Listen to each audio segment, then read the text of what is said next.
My dad works in B2B marketing. He came by my school for career day and said he was a big ROAS man. Then he told everyone how much he loved calculating his return on ad spend. My friends still laugh at me to this day. Not everyone gets B2B, but with LinkedIn, you'll be able to reach people who do. Get a $100 credit on your next ad campaign. Go to linkedin.com/results to claim your credit. That's linkedin.com/results. Terms and conditions apply. LinkedIn, the place to be, to be. 1, 2, 3, 4. The Brutally Delicious Podcast. The Brutally Delicious Podcast. The Brutally Delicious Podcast. The Brutally Delicious Podcast. What's up, everybody? This is Dark Macek with Brutally Delicious, coming at you with a review of Lords of the Trident's brand new EP, V.G.E.P. VG for video game. So, for those who don't know, Lords of the Trident is fronted by Ty Christian, who is the organizer and all-around MC great dude at the Mad with Power Festival in Madison, Wisconsin.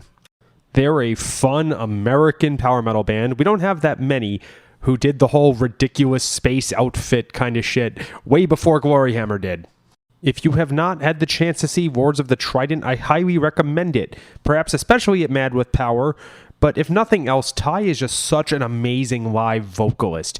He doesn't masturbate his range in the way that, say, a lot of the people in the genre do, but he has so much power, and live, he pulls it off even better.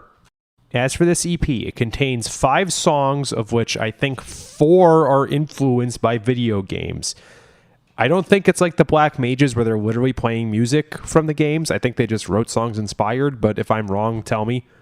And so it sounds like it's kind of a gimmick, but it's not. These songs slap so hard. What I think is amazing about this is that it doesn't even sound out of place. More so than literally any other genre ever. Power metal fans are all nerds who probably spent a lot of time playing video games and they weren't learning how to sweep pick. So, for them to write songs overtly about video games sounds completely natural. I mean, Battleborn's debut last year was all about Elder Scrolls. And while there's maybe a moment or two of lyrical silliness, I think this stands on its own. You can enjoy this without being a video game fan. So, short and sweet, let's talk about some songs. To Kill a God. Immediately as this track starts, it was before I recognized that it was about video games, and I didn't give it away until I started reading like liner notes that came with the promo. There's some great vocal performance here. Again, Ty's voice is so powerful without just relying on overdone air raids. He's more of a Dio style than a Halford, which is just refreshing. The song has this great chorus, and it's compelling, I guess I would say. It's very powerful, and to me anyway, it was like a get up off your ass and go live your life kind of thing. Ironically, because it's about pretty standard power metal fare, it wasn't the usual grab a sword and save the world. It was just inspiring. Master of Speed. So this song had a music video shot at an arcade the day before Mad with Power this year. I was there, motherfucker! So even though I got to hear it nonstop for over an hour, it still was awesome to hear it again. It's a killer song with, you guessed it, another great chorus. I actually have no idea what this song is about lyrically.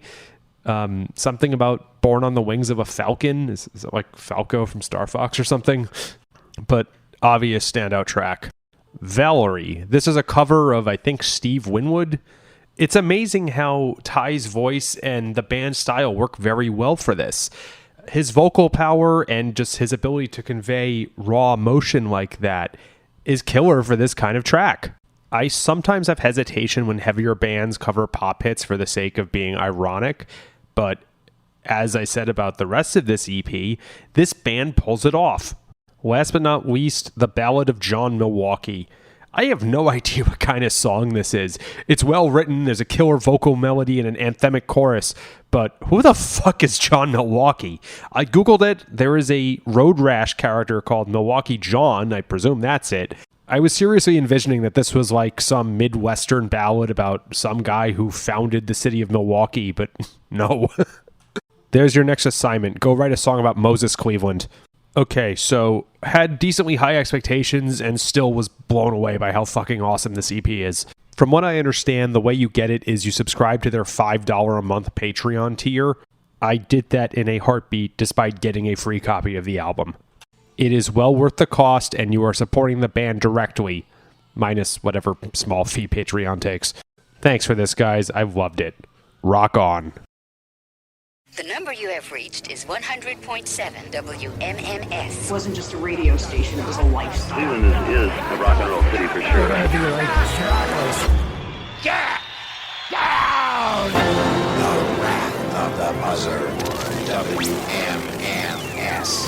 Cleveland. The rise and fall of one of the most iconic radio stations in America. Profiles, The Wrath of the Buzzard, PROH Files. Subscribe now wherever you get podcasts.